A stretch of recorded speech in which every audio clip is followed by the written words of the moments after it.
This Steve Jones Show podcast is now loading. The Steve Jones Show podcast is presented by Sunbury Motor Company, Purdy Insurance, Brewers Outlet, and NIL Game Changers.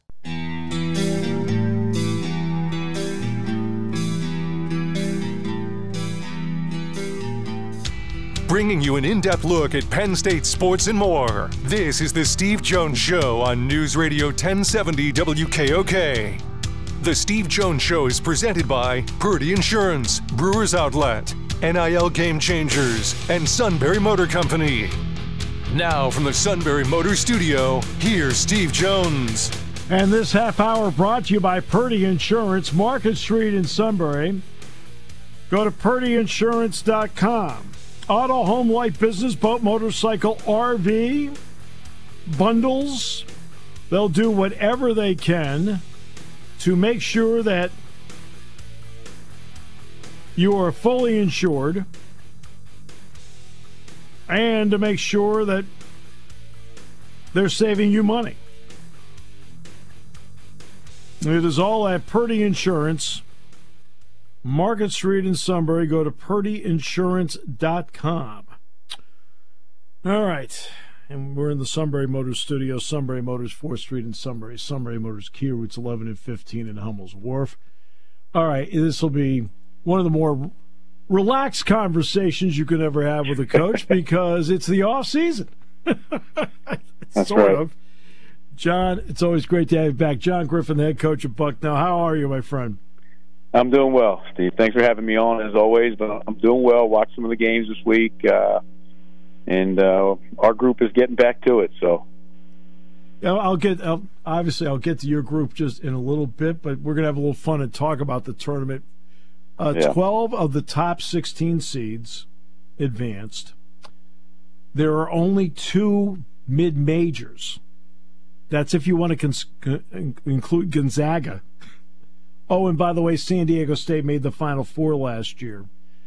Do we take any conclusions in this particular year, not in a pattern, about how it's turned out in the Sweet 16? No, I don't think so. I mean, there's been enough excitement in the first 2 rounds with mid-majors. I will be one of many to clarify Gonzaga is not a mid-major and should not be considered a mid-major from now until the end of time. And quite frankly, either is San Diego State. Many might not know the conference and what it looks like, but San Diego State is a high major situation. They invest heavily into their football and basketball program. I've seen it firsthand. Yeah. And both of those places, I mean, you look and I would say you qualify mid versus high majors based on institutional commitment, and both of those programs commit at a Power 5 level consistently year after year. So it's a really, really strong field that has advanced. But that being said, the games were terrific. Aside from a few that typically you don't see where the score differential was, over 20. But they were really high-level basketball games. They're physical. I thought the whistle did not blow nearly as much as many might have predicted. And you had to earn every basket and earn every stop, grab rebounds with great physicality, and it was good quality, entertaining basketball. As someone that's in the industry, I was just very pleased with how the optics and the quality of basketball. Yeah, and I agree with everything about San Diego State. Steve Fisher took that job for a reason a long time ago. All right, and then he handed it off to Brian Dutcher, his top assistant, and the commitment is there. It's like without question, which then brings me to this part. How important has it become in today's sports world that you have alignment with a president, a board of trustees, an athletic director leading into a program? What does alignment mean now? Yeah, I mean, it's just very critical to the overall program's success and, more importantly, sustainability. Look, everybody can find out almost every detail about their favorite program right now if you go on to the internet or Twitter, whatever you prefer, quite frankly. Because one, there's just so many people that are now interested in their particular programs, but two, information is just so readily available, and depending on the source, it can be right and or wrong. But in athletics, where it's become such a marketing tool for universities across the country, alignment is critical. The messaging, the mission of the university, to find some world of sustainable success. I mean, everyone's got to be on the same page. And there is a place right now for winning athletic programs, because there's enough data that now says, if done in the right way and consistently being portrayed in the right light, it can bring about some of the greatness of these institutions that might have not been seen before. It's the doorstep of a lot of universities right now, and the first thing people do, when whether it be enrollment or donating to the universities, is really just go to the social media world and find out how the programs are doing. So it's critical for sustained success, and I think that all coaches across the country will say the same thing. And what you're seeing right now is high-quality coaches putting forth a great product and really connected teams playing their hearts out. And that's the beauty of the NCAA tournament. I mean, look, there's so much external noise that's happening right now in college football and basketball, but at the end of the day, the product is still true to playing hard, leaving it out there, wearing your heart on your sleeve, being connected, and living in the moment. And you see that with Oakland, you see it with Yale, and it's just amazing, just for the overall health of college basketball, but also in college athletics. Right. You brought up social media there and the positive impacts it can have, but at the same time, your players are connected. Whether it's Twitter, X, Instagram, whatever it may be. I know you can't control it, but what has always been, as a coach, your message to your players about external noise anywhere, but in particular on social media? Yeah, I mean, the messaging from me to my team here at Bucknell is, one, I want to make sure they understand the impact that some negative form of using social media can have on their own individual brand. So it's really important for me to bring that education to the forefront so that they don't say or do something that would impact their future. I mean, they're still 18 to 22-year-olds with a long life ahead of them, and they don't want to do anything that could potentially impact that in a negative way that they can't overcome. So that's one. Two, you have to find balance in blocking out what would be negative and, somehow bringing in the positive.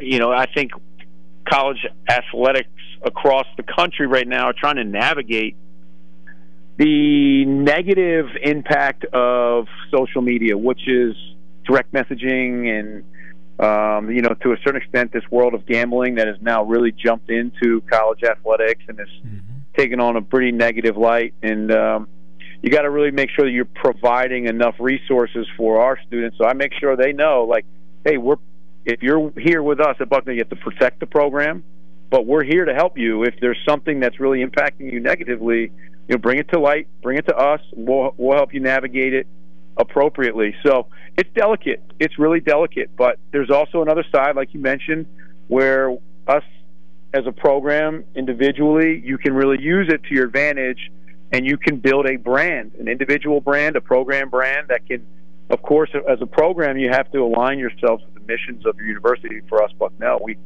make sure that when we push stuff out on social media to the world, which it's hard for an 18 to 22-year-old to wrap their minds around the idea that you can push a button and the entire world can see whatever you say.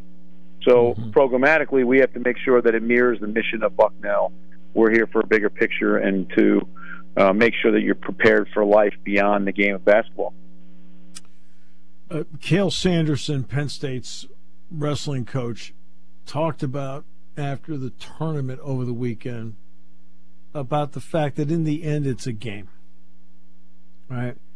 And all that hard work that you put in day in and day out allows them for 7 minutes to go out and apply it, but attempt to have fun with it.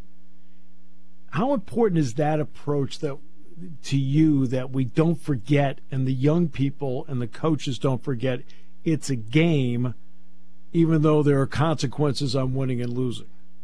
Yeah, it's a tough balance. I mean, it's been a tough balance from way before I've been born, Steve. I mean, everyone's been toggling that balance for quite a long time, for generations, and you want to provide perspective, but at the same time, you also have a job to do as a coach. And the players in today's world, they're so serious about their sports. They're so serious about success. So sometimes they forget, the hard work is for that 7 minutes of action, and they forget the process along the way, how enjoyable it really is. Now, most people, when they look back 10 years down the road, will say it's some of the best times of their life, regardless of wins and losses. That's right. Just the process in itself. But in the moment, it's very intense, and there's a lot at stake. I mean, you can make a living now in so many different professional worlds of sports and your brand, and there's just a lot to it right now that makes it maybe a little bit more challenging than ever to just have that balanced perspective. But look, you see it in the NCAA tournament. Grand Canyon lost last night. I love watching the press conferences. So for anybody that's just a college basketball enthusiast, I would recommend going on YouTube, March Madness YouTube, and really watching the press conferences. You see these athletes in their rawest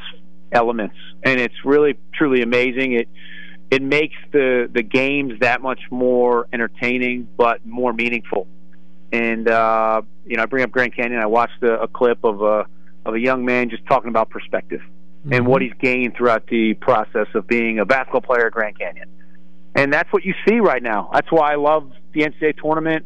I was so fortunate to be a part of it. But it brings people together in such a unique way. It has a bit of a European professional soccer-like feel, where there's just worlds and generations of people coming together to just share in the joy of really their pride. Oakland Beach, Kentucky.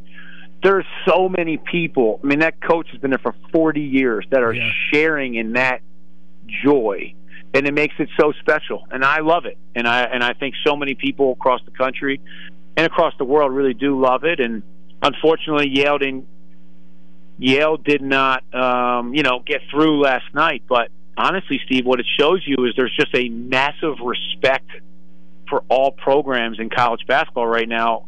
Nobody is taking anybody lightly, and everyone's playing their hearts out, and it's awesome to see. And James Jones, as we know, has done a phenomenal job at Yale for a long time.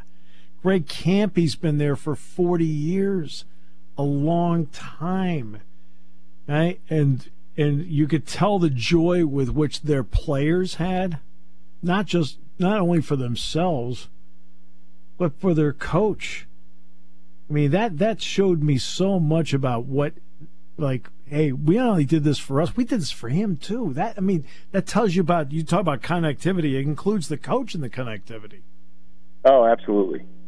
Absolutely. I mean, it's all part of the equation. And, Purdue's a 1 seed. Purdue lost last year. They lost to Fairleigh Dickinson. It's 12 months ago. I mean, that's a pain that will never leave your side. So you're seeing a team right now that has experience, that's playing to win versus playing not to lose, but they've been on the other side of it, and they've lost. And so I think you take that for granted a little bit. I can tell you right now, internally in that locker room, they're very grateful that they're still playing. Yeah. And I see that across the board. I mean, I really do. I see teams playing their hearts out. I see UConn, who just won the national championship, they want to get right back there. They haven't skipped a beat. Yeah. And it's going to make for an entertaining last 2 weeks of college basketball, which is just so great for the overall product. And by the way, in this world, if you think that you can't coach tough at times, go to a Danny Hurley practice. So leave it at that. Yeah. So let me ask you about your team now. How quickly, it sounds like your guys got back to work right away. What does that mean to you that your players want to get back to work right away? Because this, they've already begun the process of 24-25. What does that mean to a coach when their players want to get back to work? They embrace it. I mean, it's a blessing because there's no secret here. The transfer portal opened, and it's becoming unfortunately, relatively transactional situation in college athletics where you come and go, and there's no judgment from my end. I mean, I'm not one to judge somebody else's decisions, but that's right. We took a little time off, and everyone had a chance to just rest. Quite frankly, we've been going since July because we went to Italy. So everyone needed to get away from the game, get away from each other. But we will build this back up. We have about a month left or 6 weeks left of school. So we'll start building it back up with a world of lifting and then basketball. And really what it says to me is this group is motivated. They're motivated. 68-65 was the score of our last game. And this group wants the opportunity to get back to that moment, and it's going to start now. And we're process-driven.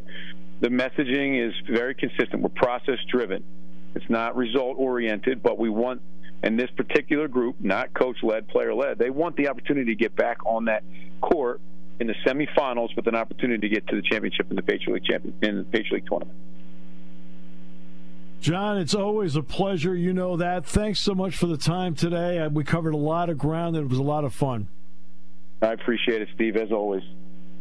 John Griffin, head coach, Bucknell basketball. Always great talking with him, giving us perspective